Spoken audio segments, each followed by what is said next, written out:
Hi hello சகோஸ், எல்லோரும் எப்படி இருக்கீங்க? நல்லா இருப்பீங்கன்னு நம்புகிறேன். இன்றைக்கி நம்ம ஷார்ட் நியூஸில் ஆர்ஆர்பியில் வந்து ஜூனியர் இன்ஜினியர் கெமிக்கல் இன்ஜினியருக்கு வந்து ஜாப் வேக்கன்சி வந்து அனௌன்ஸ் பண்ணியிருக்காங்க.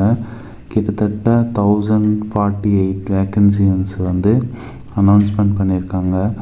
ஸோ டிஸ்கிரிப்ஷனில் லிங்க் இருக்குது, மறக்காமல் போய் பாருங்கள், அப்ளை பண்ணுங்கள். ஸோ அதுக்கு முன்னாடி வந்து பார்த்திங்கன்னா நம்ம பிடிஎஃப் வந்து அந்த டிஸ்கிரிப்ஷனில் வந்து இருக்கும். ஸோ அந்த பிடிஎஃபை மறக்காமல் வந்து டவுன்லோட் பண்ணிக்கோங்க. ஏன்னா அந்த பிடிஎஃப்பில் நிறைய விஷயம் இருக்குது. ஸோ ஜஸ்ட்டு வந்து நானும் ஜென்ரலாக தான் வந்து டவுன்லோட் பண்ணேன். ஸோ எந்த அட்ரஸ்க்கு அனுப்பணும் அப்படிங்கிற மாதிரி. பட் பார்த்தா அதில் வந்து குவாலிஃபிகேஷன், எந்தெந்த இடத்துல எவ்வளோ வேக்கன்சிஸ் இருக்குது, அப்புறம் வந்து எக்ஸாம்ஸில் எந்த மாதிரி சிலபஸில் வந்து கொஷின்ஸ் கேட்பாங்க, நீங்கள் வந்து மெடிக்கல் எக்ஸாமினேஷனில் இருக்குது. ஸோ இந்த ஜாபுக்கு வந்து பார்த்திங்கன்னா ஃபஸ்ட்டு எடுத்தோடனே வந்து ரிட்டன் எக்ஸாம். ஸோ நெக்ஸ்ட்டு வந்து பார்த்திங்கன்னா வந்து டாக்குமெண்ட் வெரிஃபிகேஷன், அதுக்கப்புறம் வந்து மெடிக்கல் எக்ஸாமினேஷன்.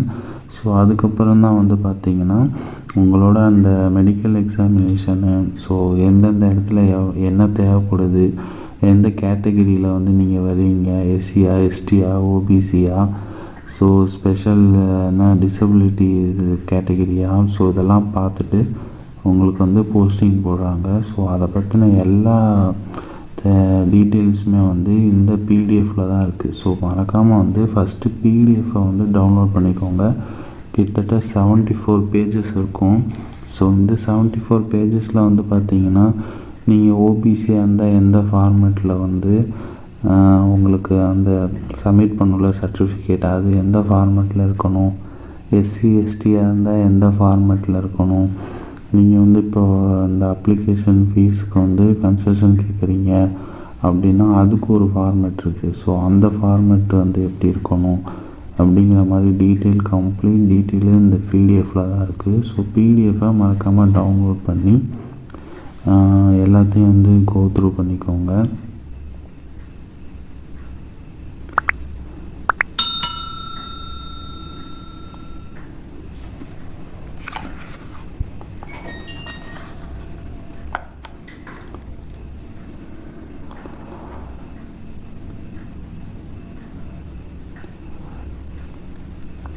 ஸோ இதுதான் வந்து பார்த்திங்கன்னா எந்த நேம் ஆஃப் த போஸ்ட், அப்புறம் டிபார்ட்மெண்ட் என்ன டிபார்ட்மெண்ட், அப்புறம் மெடிக்கல் கேட்டகிரியில் உங்களோட கேட்டகிரி வந்து எதில் வருதோ அதை பொறுத்து வந்து எவ்வளோ வேக்கன்சிஸ் வந்து ஆர்ஆர்பி சென்னையா, ஆர்ஆர்பி கொல்கத்தாவா, இந்த இடத்துல எவ்வளோ வேக்கன்சி இருக்குது அப்படிங்கிறத வந்து இந்த பேஜில் பார்க்கலாம். ஸோ இதுதான் வேக்கன்சி டேபிள்.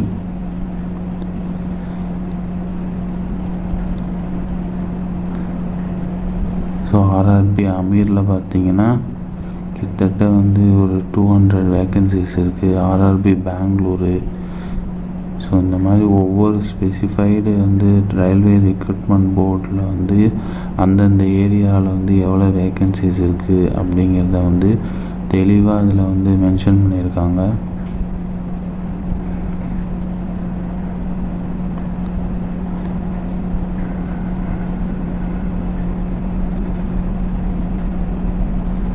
பொறுமையாக பாருங்கள். நானே வந்து லாஸ்ட்டில் வந்ததுக்கப்புறம் தான் ஸோ என்னது இது அப்படின்னு பார்க்கும்போது தான் வந்து ஓகே வேக்கன்சி ஆர்ஆர்பியில் ஒவ்வொரு ஸ்பெசிஃபைடு ஏரியாவுக்கும் வேக்கன்சி வந்து மென்ஷன் பண்ணியிருக்காங்க. எஸ்சி எஸ்டி ஓபிசி, அப்புறம் வந்து நம்ம அந்த டிசபிலிட்டி இது மெடிக்கல் எக்ஸாமினேஷனில் கூட 3-4 கேட்டகரியாக பிரிச்சுருக்காங்க. அந்த கேட்டகரியில் என்ன பொசிஷன் அப்படிங்கிறத உட்பட எல்லாமே வந்து இதில் தெளிவாக மென்ஷன் பண்ணியிருக்காங்க. ஆர்ஆர்பி சென்னையில் வந்து பார்த்திங்கன்னா கிட்டத்தட்ட 600 வேக்கன்சிஸ் வந்து அனௌன்ஸ் பண்ணியிருக்காங்க. ஸோ தமிழ்நாட்டில் வந்து இன்ஜினியர்ஸ்க்கு வந்து நல்ல வாய்ப்புன்னே சொல்லலாம். சிலபஸும் கொடுத்துருக்காங்க. ஸோ ரிலேட்டட் டாபிக்ஸில் வந்து பழைய கொஷின்ஸ் பேப்பரு இல்லை வந்து எந்த மாதிரி கொஷின் கேட்பாங்க அப்படிங்கிறதெல்லாம் கோ த்ரூ பண்ணிட்டு எக்ஸாம் வந்து சக்ஸஸ்ஃபுல்லாக பண்ணுங்கள். ஸோ எப்படி அப்ளை பண்ணுறதுங்கிறத பார்க்கலாம். இது கிட்டத்தட்ட ஒரு 1/2 hour வீடியோ. நான் உங்களுக்காக ஒரு அவ்வளோ நேரம் நீங்கள் கண்டிப்பாக பார்க்க மாட்டீங்க. ஸோ அதனால் 14 minutesக்குள்ளே முடிக்கணும் அப்படின்னு சொல்லிட்டு ஃபாஸ்ட் ஃபார்வர்ட் போட்டு பண்ணியிருக்கேன். ஸோ நீங்கள் ஃபஸ்ட் டைம் அப்ளை பண்ணுறதா இருந்தால் நீங்கள் வந்து புதுசாக அக்கௌண்ட் க்ரியேட் பண்ணி தான் ஆகணும். ஸோ எப்பவும் போல் ஃபர்ஸ்ட் நேம், ஃபாதர் நேம், அப்புறம் மதர் நேம். இதில் வந்து பார்த்திங்கன்னா ஆதார் வெரிஃபிகேஷனும் இருக்குது. ஸோ ஆதார் வெரிஃபிகேஷனில் வந்து ஆதார் நம்பரை என்ட்ரு பண்ணணும்.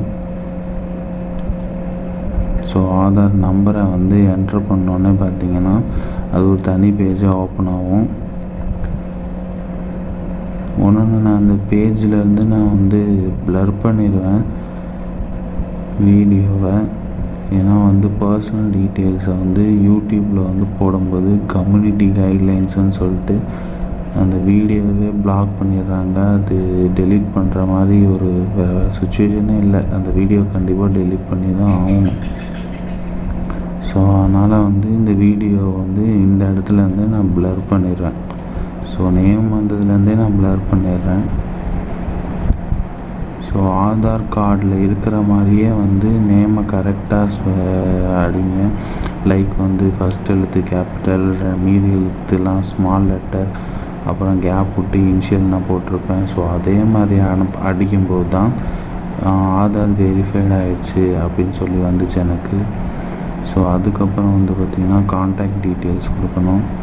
அதில் வந்து ஆக்டிவில் இருக்க மெயில் ஐடி கொடுத்தீங்கன்னா உங்களுக்கு ஒரு ஓடிபி வரும். ஸோ ஓடிபி வெரிஃபை பண்ணணும். எல்லாமே பார்த்திங்கன்னா 1 நிமிஷம் தான் உங்களுக்கு டைம். ஸோ அதுக்கப்புறம் வந்து மொபைல் நம்பர், ஸோ ஓடிபி வரும். ஸோ இதுக்கும் உங்களுக்கு 1 நிமிஷம் தான் டைம் இருக்கும்.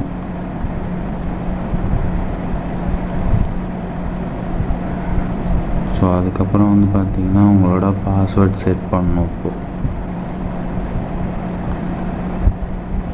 ஸோ இந்த பேஜில் வந்து நீங்கள் க்ரியேட் பண்ணுறத எப்போவுமே மாற்ற முடியாது. ஸோ அதனால் வந்து ஒரு தடவை வந்து செக் பண்ணிவிட்டு உங்களுக்கு ஓகே அப்படின்னா வந்து கீழே க்ரியேட் அன் அக்கௌண்ட் அப்படின்னு சொல்லி கொடுத்தீங்கன்னா அக்கௌண்ட் க்ரியேட் ஆகிடும், ப்ளஸ் லாக் அவுட் ஆகிடும்.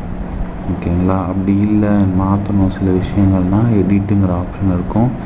எடிட் கொடுத்து ஸ்பாட்லேயே வந்து மாற்றிடுங்க. இல்லை ஒன்ஸ் க்ரியேட் பண்ணிட்டா அடுத்து மாற்ற முடியாது அப்படிங்கிற ஒரு வார்னிங் டேப் ஓப்பன் ஆகிட்டு தான் அக்கௌண்ட்டே நம்மளுக்கு க்ரியேட் ஆகும். ஸோ எனக்கு வந்து அக்கௌண்ட் க்ரியேட் ஆகிடுச்சு. மறுபடியும் லாகின் பண்ணும்போது ஓப்பனிங்லேயே என்னென்ன பொசிஷன்ஸ் இருக்குது அப்படிங்கிறத காட்டுது. ஸோ அதில் நான் வந்து ஜூனியர் இன்ஜினியரை செலக்ட் பண்ணி உள்ளே போகிறேன். ஸோ உள்ளே போனோடனே ஃபஸ்ட்டு வந்து அப்ளைடு பண்ணுறதுக்கு முன்னாடி இதுதான் ஃபஸ்ட் டைம்ங்கிறனால நம்மளோட பர்சனல் டீட்டெயில்ஸை வந்து ஃபில் பண்ண சொல்லும். ஸோ அதில் வந்து நான் வந்து என்ன ரிலீஜியன், என்ன கேட்டகிரி, மதர் டங் என்ன, அவங்களோட எக்ஸாமினேஷன் வந்து எந்த லாங்குவேஜில் இருக்கணும், அப்புறம் உங்களுக்கு வந்து ஐடென்டிஃபிகேஷன் மார்க்கு, அதாவது தழும்பு, மச்சம், அந்த மாதிரி டீட்டெயில்ஸ் 2 கொடுக்கணும். அப்புறம் போஸ்டல் அட்ரஸ் கேட்கும். ஸோ இதெல்லாம் ஃபில் பண்ணணும். ஸோ கரெக்டாக ஃபில் பண்ணிடுங்க. ஒரே ஒரு விஷயம் மட்டும் ஏதோ ஒரு இடத்துல வந்து பிடபிள்யூ ஏதோ ஒன்று கேட்டுச்சு. ஸோ அதுக்கு டீட்டெயில் என்னென்னு எனக்கு புரியல. ஸோ இன்கேஸ் யாராவது முன்னாடி அப்ளை பண்ணவங்க இருந்தாங்கன்னா மறக்காமல் கேட்டு தெரிஞ்சுக்கோங்க. ஸோ ரயில்வே கவர்மெண்ட் ஜாப்னால் வந்து சொல்லவே வேணாம், செட்டிலான லைஃபு. ஸோ அதனால் கரெக்டாக மானை, தேனை, பொன்மானையெல்லாம் போட்டு ஃபில் பண்ணிக்கோங்க.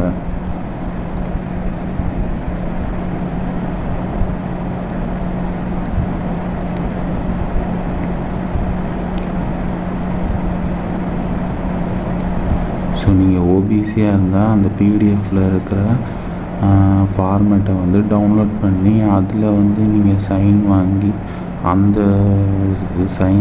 காப்பியை வந்து நீங்கள் ஸ்கேன் பண்ணி ஓபிசிக்காக கேட்டகரி போட்டிருந்தீங்க, இல்லை எஸ்சி எஸ்டிக்காக கேட்டகரி போட்டிருந்தீங்கன்னா அதை வந்து இதில் நீங்கள் அப்ளை பண்ணணும்.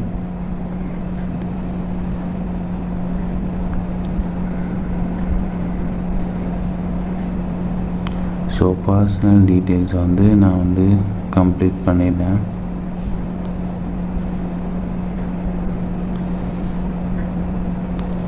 ஸோ அடுத்து வந்து பார்த்திங்கன்னா அதர் டீட்டெயில்ஸ்.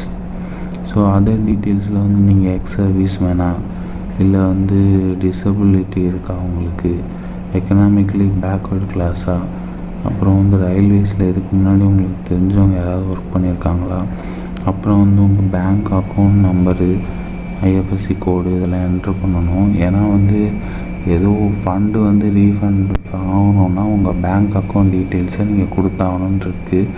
எந்த ஃபண்டை ரிட்டர்ன் பண்ணுறாங்கன்னு எனக்கு புரியல. சரி, எதுக்கும் கொடுத்து இப்போ இவங்க என்ன பண்ண போகிறாங்க?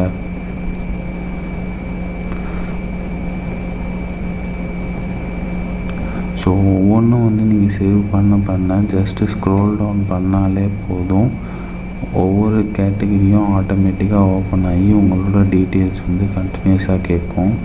ஸோ அடுத்து எஜுகேஷன் குவாலிஃபிகேஷனில் எடுத்தோடனே எஸ்எஸ்எல்சி டீட்டெயில்ஸை வந்து ஃபில் பண்ண சொல்லுது. உங்களோட ரோல் நம்பர் உட்பட கேட்கும். டேட் ஆஃப் இயர் பாசிங் எல்லாமே கேட்குது.